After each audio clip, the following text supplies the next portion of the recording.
guys! Welcome dito sa The Sun and Tarot. Ang reading nito ay for collector for anyone who can resonate sa reading nito. This is a general and a collective reading. Your energy at this time.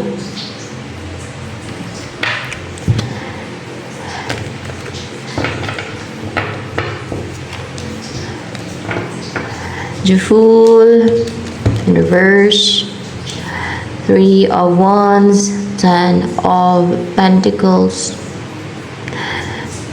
Nag-aantay ka na maging ganito yung buhay mo, maging kompleto. Hindi ka ganun ka-courageous and brave na mag-take ng risk right now.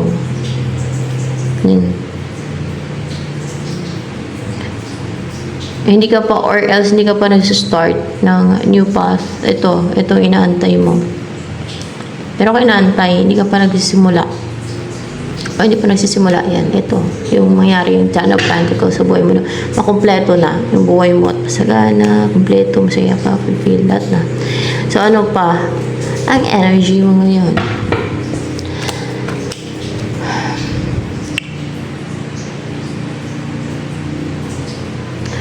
You are tagapagkalat ng balita. Let's see. Yeah, tagapagkalat ng balita. Tama. Tagapagkalat ng balita. Bakit clarified by the Lover's card? Kayo ng person mo, tagapagkalat. Hindi. Ikaw yung tagapagkalat ng balita. Yan talaga yung mga kadalasan ng mission from from God, no, tagapagkalat ng balita. Like, katulad ng may impyerno, mga ganun, o diba? Yan. Mga katulad ng ginagawa ko para magkaroon ng awareness ng mga tao. Muna pupunta yung masasama sa hell. Kung totoo ba yung impyerno, mga ganun. Yun. Basta tagapagkalat ng balita. Sama na yung pananakot dyan, pero totoo naman. Hindi lang pananakot dyan. Kasi totoo naman. Talagang matakot lang sila kasi nakakatakot talaga yun, no? Lalo na kung gumagawa ka ng masama. Tigil, diba? So, ano pa? Isa pa. Isa pa nito. Yan ang mission. Pero iba-iba kasi yung mission niya. Yan. Sample yan. Sa mission yan. Ganyan ang mission. Pero tagapagkalat ng balita nga. Diba? Ganyan. Alam na ng iba na mission ay manggamot. Hindi yun. Mission yung manggamot ka. Minsan may mga gamot na elemento yung nag-guide, dyan. Tumutulong sila para manggamot sila. Yan ang tuturo sa kanila elemento. Depende din. Pero kung faith healer ka na, kagaya ng mga sinasabi ng prophet sila, kapag tanggal sila ng mga demonyo sa tao, ay it's power from God, no? Yung nakagawa ng miracle. Kung bakit nila natatanggal yung mga demonyo. Okay? Yan. Yun ang mission nila from God. Okay? So, ano yung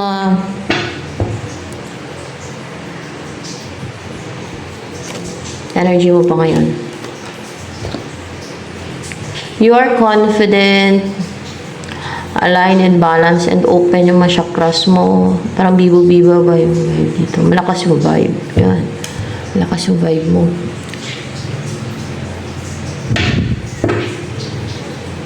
Walang blockage yung mga chakras mo yan. And the Lover's card. What's with the Lover's card here?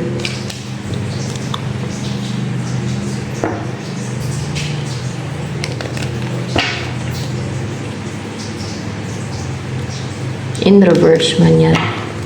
For clarification on the Lover's card dito.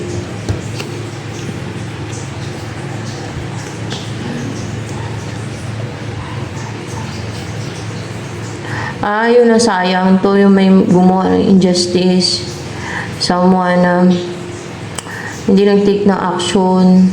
May masayang.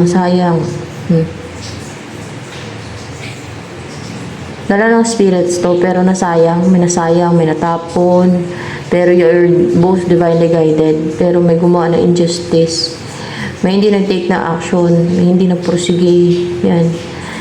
Pero, there is a union na mangyayari. You are both divinely guided. Ano mangyayari dyan sa the lover's card na yan? Mangyayari dyan. Yung person mo gusto makipag-unite sa'yo. Someone na may nasayang sa inyo. Ganon. Kasi may gumawa ng injustice. May pumigil sa person mo na mag-take ng action. Iperso ka. Para nahadlangan siya. Napigilan. Ganon. Pero na-inspire siya, very interested siya sa'yo. Very interested siya na makipag-unite sa'yo. Ang tao na yan. Yan maaari yung inaantay mo yung tao na yan. Oh. Emperor in reverse. Yung energy niya. And the shadow side in reverse. Powerless siya eh. Parang hindi stable.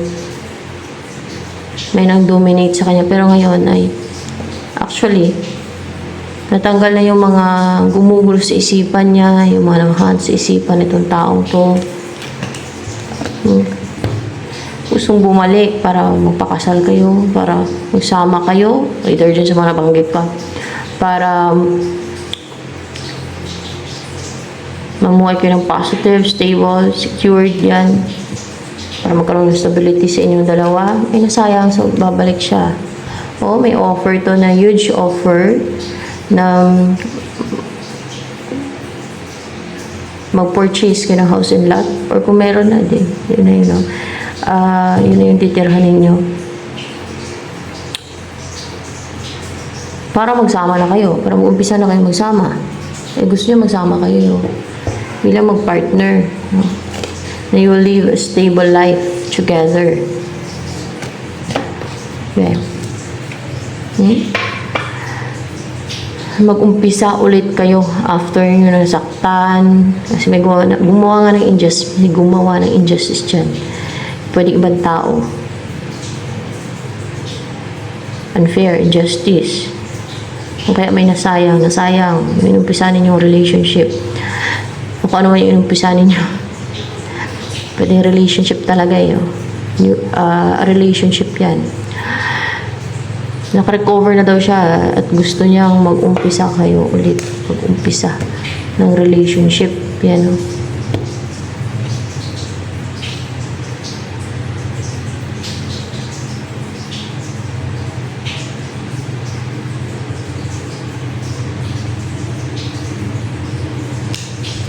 What's with the 3 of Cups?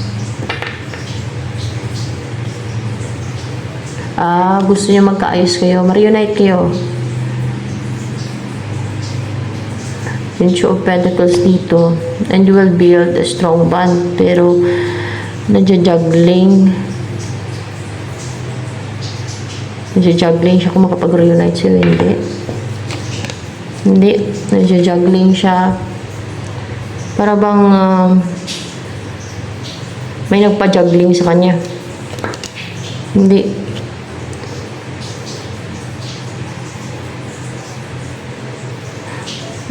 sa may nagpa-juggling sa kanya, kundi konti pera niya. Hindi din sa konti yung pera niya eh. May parang na-stagnant to, yung taong to. Sa kabila ng parang na-stagnant o sa kabila ng stagnant yung connection ninyo ngayon. Sa kabila ng stagnant yung connection ninyo ngayon. Parang na-stagnant na walang gumagalaw, walang kumikilos, ganun. Gusto niyang ma-reunite kayo. Ayan. And you will build a strong bond. Ayan. Ano nakikita sa'yo ng person mo na yan? Na nagustuhan niya sa'yo? Okay. Death and rebirth. Kasi you have transformed. May mga nagbago sa'yo. Ano pa nagustuhan niya sa'yo? Na nakita niya sa'yo? Na nagustuhan niya talaga sa'yo? Kasi hindi ka madaling ma-tempt or ayaw mo ng mga, hindi ka ma-tempt ng material or else hindi ka masuhulan. Pwede din, hindi ka ma-tempt no, ng devil o demon sa mga, yung like sugal, mga ganun, or mga bisyo ba, sabihin na natin bisyo, addiction, no? Like sugal, bisyo kasi yung sugal at saka nakaka-addict din yan, addiction din yan. And hindi ka materialistic. Yan din ang gusto niya sa'yo. Hindi ka ma-tempt ng devil, mga ganyan. May mga nagbago sa'yo. Ano pa ang nagustuhan sa'yo ng person mo na yan sa'yo? Okay. Kasi, you're ready na talaga eh. O, matured ka na. Kumbaga sa bunga pa. Ready ka nang pitasin. Hinog ka na. Kumbaga sa buko pa, may laman ka na. Pwede ka na makain pang pang salad. Ganon. Or kaya ako sa mangga ready ka lang pahinugin, no? Magulang na. Yung mangga, parang ganon ba na mahinog na yung mangga. Kumbaga ready ka na talaga, you're ready. You are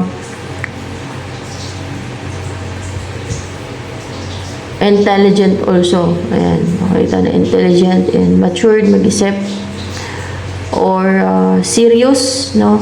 And ready na sa tamang oras. Tamang oras na i-pursue ka niya. Or ang mag-offer siya sa'yo ng offer niya. Ano bang buhay ang gusto niya kasama ka? Whip. Yung meron kayong parang whip or parang may whip na tumataboy sa mga evil forces na hindi makalapit sa inyo ba? Fish. Yung maging abundant yung buhay nyo, masagana. Whip para matanggal yung mga kamalasan ba? Taboy yung mga kamalasan pati. Ayan.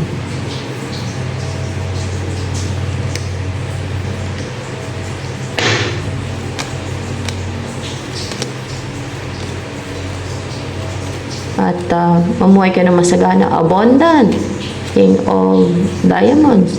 At palagi kayong mamasyal sa laot, sasakay ka sa bangka o kung ano masasakyan pandagat, yan. Kasi nakaka-relax nga naman talaga pag sa laot o sa dagat. Ako sa alam mo pa, lawod. Lawod yung tawag namin dyan eh, lawod. Ano message yan ng person na yan? I regret lying to you. O, sinungaling pala yan sa'yo pero nagsisidaw siya. Ano pa ang gusto sabihin sa'yo ng person mo na yan sa'yo? I left you. I feel you leaving me behind. Naramdaman doon yun na parang iniiwan mo siya behind. So ano pa ang gusto niya sabihin sa'yo ng person mo na yan? Then, we will be together again. So, ano pa ang gusto niya sabihin sa'yo? Kadalasan ng mga tarot reading na to for inspiration talaga to. For inspiration. May inspire ka kung mga positive yung reading. Yan talaga yan. Nagsiselos daw siya. Oh. Nagsiselos. Kaya, may pinagsisilusan siya.